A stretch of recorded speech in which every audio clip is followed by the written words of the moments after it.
మా తల్లి హేమ విచారణకు హేమ డుమ్మా ఇదో హెడ్లైన్. తెలంగాణ ఇది హెడ్లైన్. హేమ డుమ్మా ఇది హెడ్లైన్. వైరల్ ఫీవర్ తో బాధపడుతున్నట్టు లెటరు.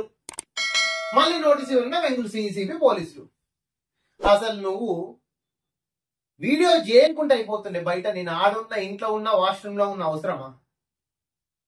నీవెవరో తెలియదు కర్ణాటకలా. నువ్వు పట్టుబడితేంది డ్రగ్స్ తీసుకోవడానికి పోతే ఏం కేసులే అసలు ఇంత సెన్సేషన్ రచ్చరచ్చే కాదు. అరే ఏ యూట్యూబ్ చూసినా హేమా హేమా హేమా ఏంది ఇది? యూట్యూబ్ లో ఏ వీడియో తెలుగు వీడియో చూసినా హేమా హేమా హేమా. డ్రగ్స్ అంతా హేమా.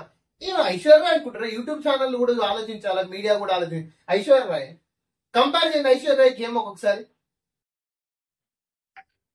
అని ఇది ఒక్కటే న్యూస్ ఉందంటూ చచ్చిపోతున్నారు ఎండ జనాలు. అది న్యూస్ కాదా?